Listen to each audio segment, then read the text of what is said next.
From Fox 8 Sports, this is the Overtime Podcast. From the Fox 8 studios in New Orleans, it's the Fox 8 Overtime Podcast. I'm Vasilios. That is Sean Fazende. Remember to like, subscribe, rate, and review. You can find us wherever you listen to and watch your podcast. And if you're on YouTube, hit the bell notification button. You get an update every time we upload a new podcast. Sean, it is yet another Monday where the Saints have lost. Yeah. The third one of the season so far. Not looking great. Only a 13-point effort in Houston against the Texans. But, I mean, they were able to move the ball, weren't able to score, though. We'll get into a little bit more of that later. But just big picture, like we usually do. What's the state of the Saints right now at 3-3? Well, the state of the Saints is simply this. You have a well-deserved average label. At 3-3, this team is average. They have not been exactly like their record suggests they are. 3-3 average. And when you add up the pros and the cons and what they've done well and what they've struggled with on offense, defense, and special teams, you add it all up and you average it out, you are average. That's what you've earned. That's what you deserve. That's where you deserve to be because you just have not been consistent enough or good enough in enough areas, good enough on a consistent basis in enough areas to do better than that. And here's the thing, and you can sense it in their voices after the game. This loss took on a different life. This was a loss of missed opportunity because they had so many opportunities to win that game.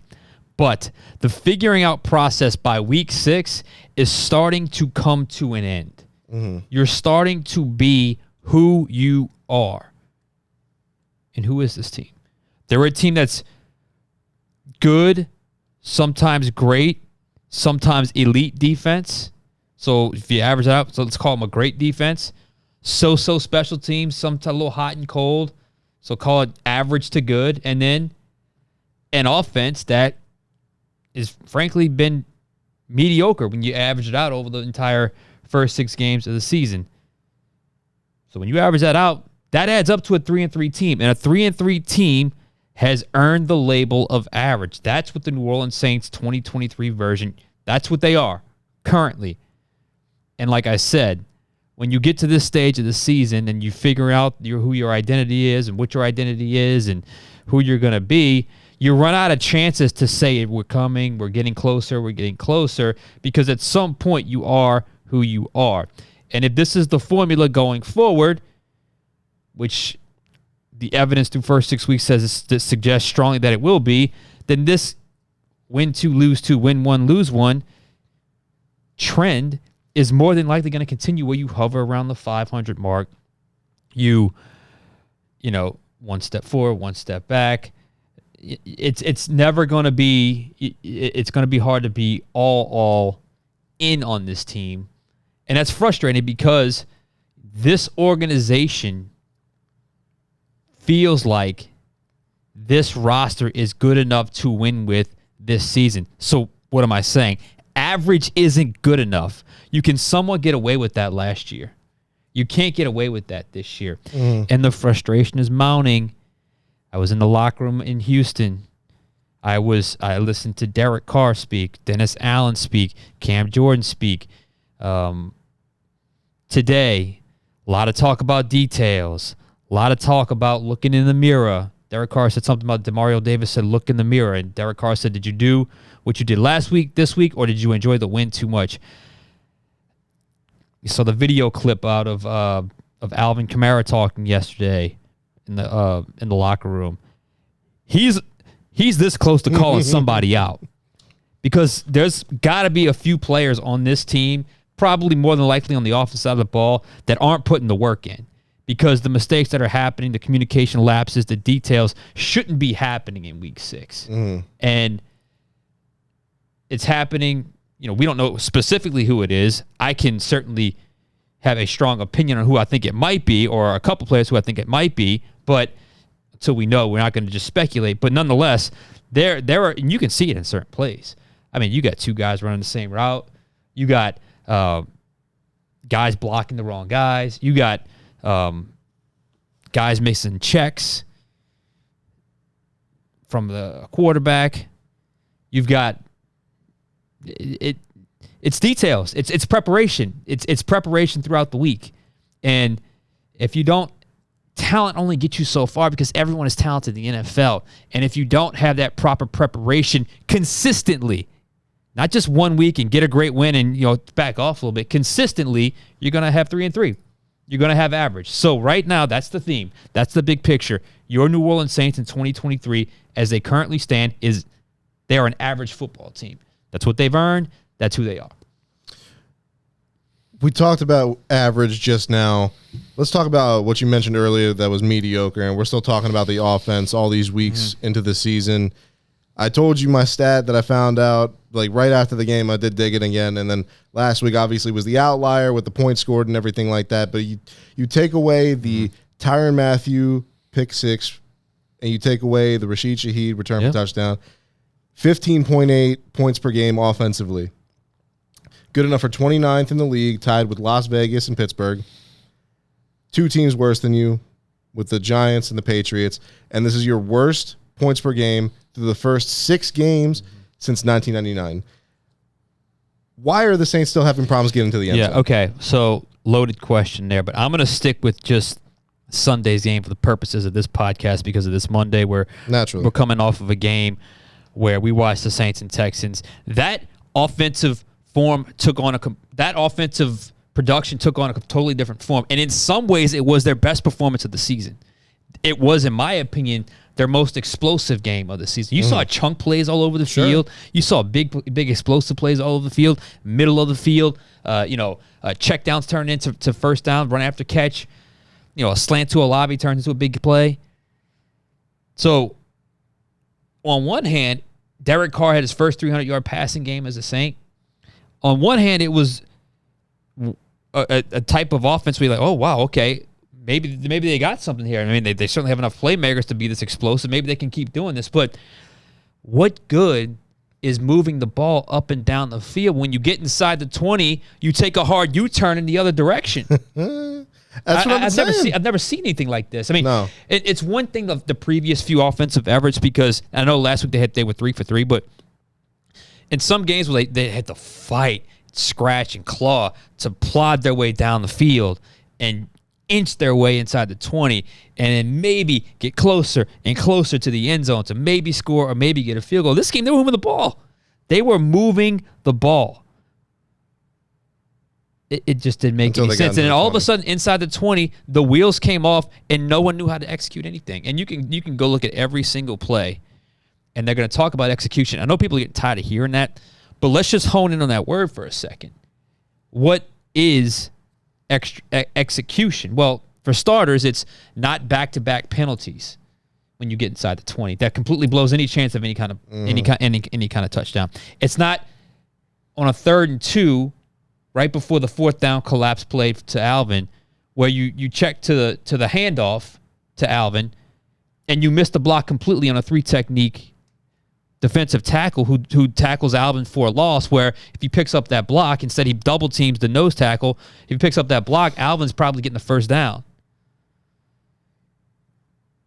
It's 4 straight verticals to close out the game. Now, I know technically that wasn't the red zone, but what were those final 4 plays?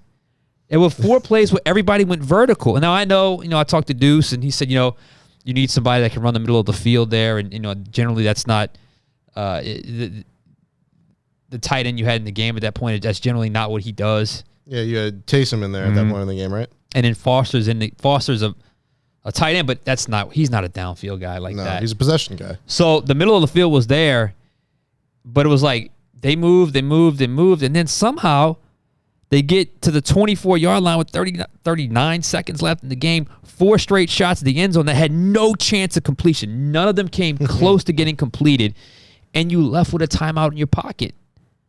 Bad execution, man. Bad execution. This is a very talented offense. You can see it. Just think of individual players. You can see the talent.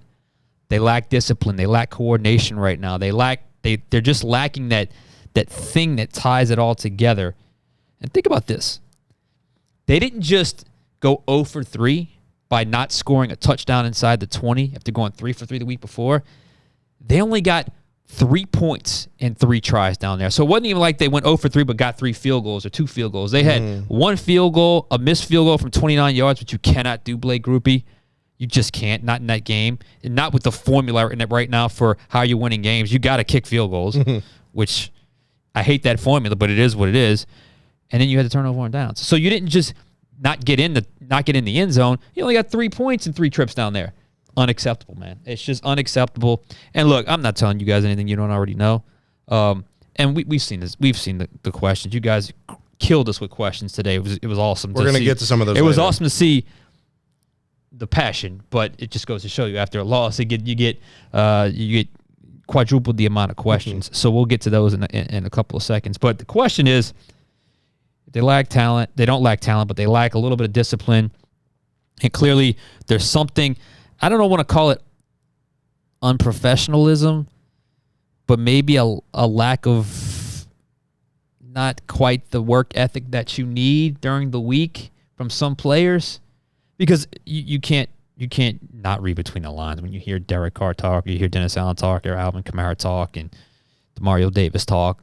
Clearly, there's some guys on this team that aren't doing the necessary work, and you need to work hard in the NFL, because if you don't, everybody's talented. What do you end up with normally?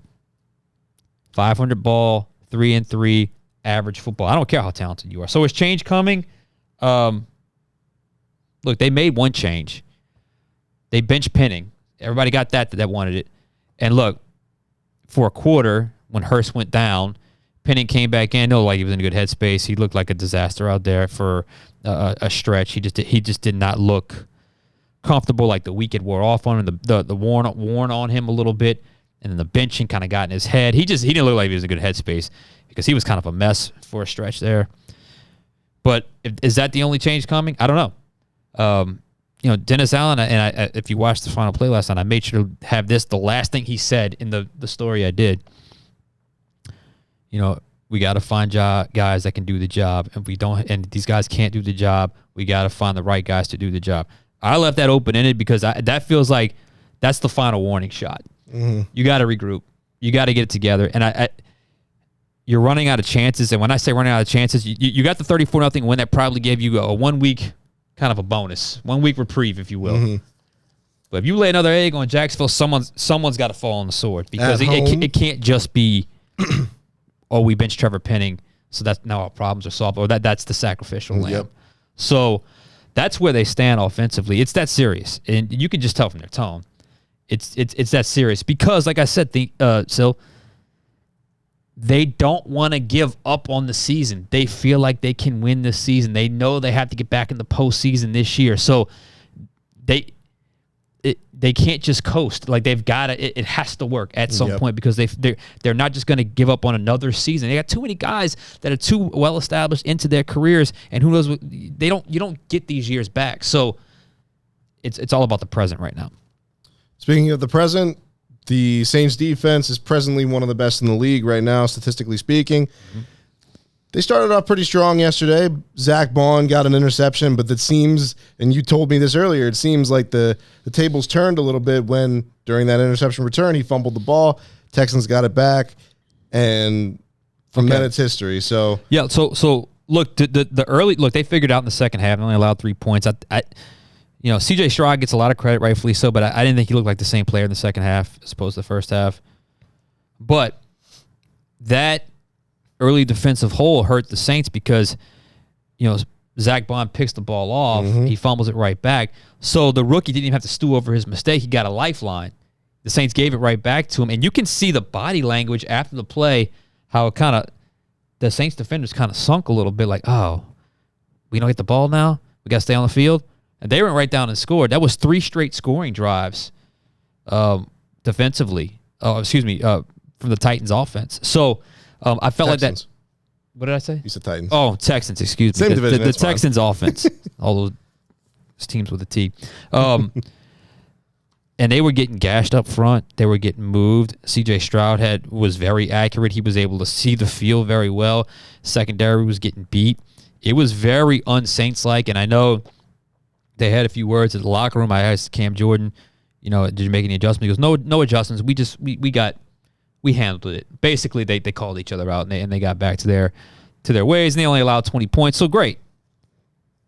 But they didn't play the complete game. Nope. And again, the formula for success is currently stacked up right now with the New Orleans Saints. You got to play not just good, not just great. You got to be dominant defensively. You got to be sure-handed in your special teams, and you got to be efficient on offense.